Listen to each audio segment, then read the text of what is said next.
All right, let's talk about Twitter. Rasmussen did a poll, and 39% of American adults believe it would be good for Twitter if Musk bought the company. So 39% are on Musk's side about buying the company. 22% think it would be bad for Twitter. Now, I think a better question would be bad for America or good for America. But bad or good for Twitter is an interesting way to put that.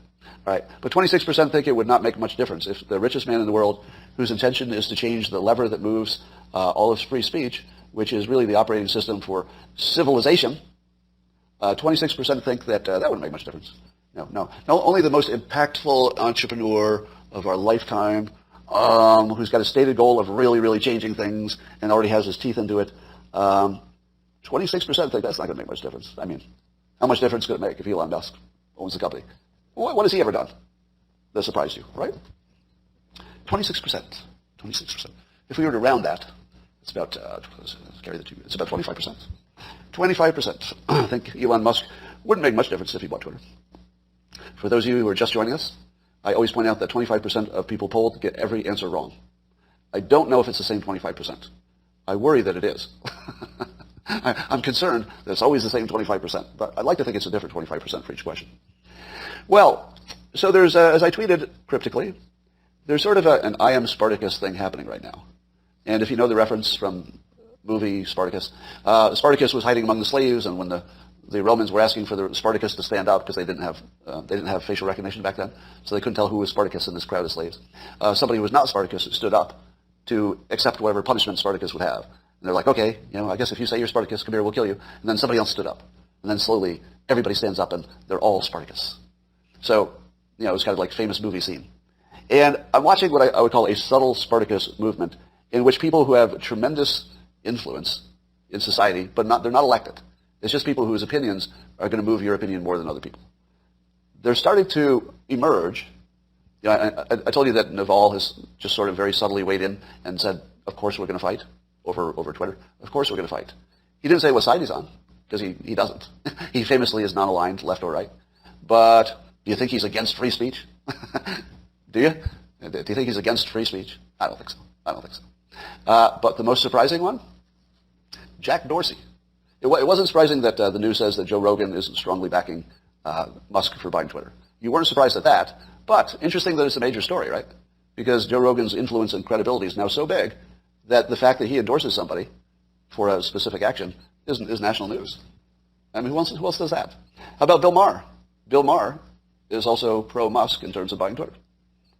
Interesting, isn't it? I guess he's Spartacus too.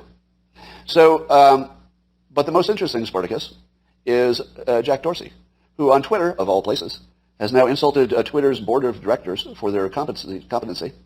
So there was a post by somebody else in which the user quipped that the company's early beginning was mired in plots and coup among its founding executives. And I guess Jack Dorsey liked that. But then he gets in a little back and forth with Brian Stelter of CNN. And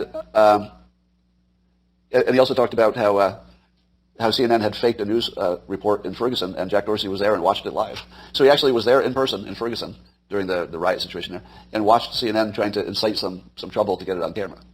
And I would imagine that's the sort of thing that changes you. So here's what's news about it.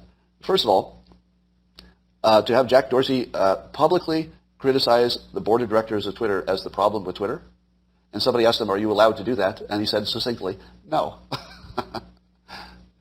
Are you allowed to criticize the board of Twitter? No. And then he did it. It's I am Spartacus. It's basically a whole bunch of people who are just done. They're just fucking done. They're done with being gaslit by everyone. Right? It's not just Fox News. It's not just CNN. It's just fucking everyone. Just everyone's gaslighting everyone. And there appear to be some very influential people who are just done. They're just done with that. So, yeah, I can't say this. Okay, I'm going to do it. I can't endorse this guy. I'm going to do it anyway. Bill Maher, I can't endorse somebody who's not all on the left. Well, I'm going to do it anyway. So there are some Spartaci. That's the plural of Spartacus, if you didn't know. So the Spartaci are starting to line up. I will add my own tiny Spartacus influence to say I'm 100% behind Musk buying Twitter, 100%. I don't have even the slightest reservation about that one. And I would argue that there's nobody really, really smart who disagrees with Musk buying Twitter. Or at least I haven't seen one. So I've seen people, I've seen Max Boot say it's a bad idea. You might see some people who are purely political say it's a bad idea, but you can't count that. They're just being purely political.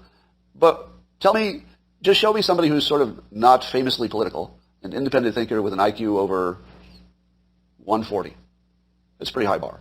Show me somebody who's has a history of independent thinking, an American, with an IQ over 140, who has any problem with Musk buying Twitter. I'll bet there are not many of those. I'll bet they're not mine. Let's take, Warren Buffett.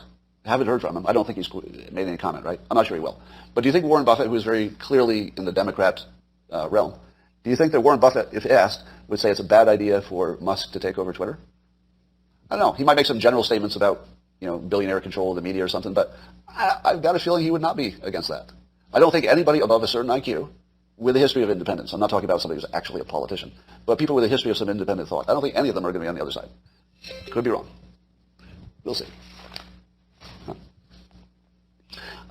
So the other thing that Jack said, Jack Dorsey, he tweeted at Stelter because Stelter was criticizing Tucker Carlson. So Brian Stelter of CNN goes after Tucker Carlson in a quote and said, Tucker Carlson is always selling the same thing. He's selling doubt. And I think he was pointing to somebody else's article on that. So he's selling doubt. And then Jack Dorsey responded to that tweet by saying, and you all are selling hope? Now, how many of you believed that Jack Dorsey was just, he's just a Democrat and probably pretty AOC-ish, and that's it? So that's how you understand that he's just a Democrat. How many of you thought he's just way over there on the left? I don't think that's ever been true. Let me give you a little test. Who is the person who has most publicly been saying, and for years now, has been saying that Twitter should change its algorithm so that the users have an option of what to do with it, so it's not up to the company what you see? Who's the most famous person who's been criticizing Twitter's algorithm for the last several years? Jack Dorsey. Jack Dorsey is the most vocal, at least, noticeable person who's been criticizing Twitter's algorithm and the way they do it. And how long was he still at Twitter when that change was never made? Have you been watching that? Because the first time he said it, I thought, oh, obviously they're working on that now. Because the CEO doesn't say we need to do this, unless they're working on it, because it's just software. I mean, certainly within the doable category of things, right? But then Jack Dorsey leaves and criticizes the board. It sounds like we're finding out maybe one of the reasons, certainly not the only one, but we might be finding out one of the reasons he left. It might be that he had a problem with Twitter's free speech management, and that he had suggested an obvious way to address it. Very obvious. The obvious way to address it is to let people choose their algorithm and just make it obvious what they get if they choose it. And he got ignored. Well, I don't know if ignored is the right word, but he was not successful in getting that at the company he ran, and then he left. So I feel like the board may have, this is just speculation based on reading from the outside, which is pretty dangerous, but the speculation is that maybe the board prevented him from fixing the company in a way that any reasonable person would think was a good idea. Give people control over the algorithm. How in the world do you argue against that idea? I've never even heard anybody argue against it. Have you? Have you heard a counterpoint to that suggestion? Oh no, don't give users full access to the algorithm that would give them exactly what they asked for. Who exactly is on the other side? And he still couldn't get that done. That tells you everything, doesn't it? And I think that's why he's going full Spartacus. I think he called his time exactly right. Because with Musk's move on Twitter, this is exactly the right time for an independent thinker who I will surprise you by telling you he is. Surprise, he's an independent thinker. And he called his timing perfectly. This is exactly the right time to do it. So watch that space. That's going to get better. Better and better.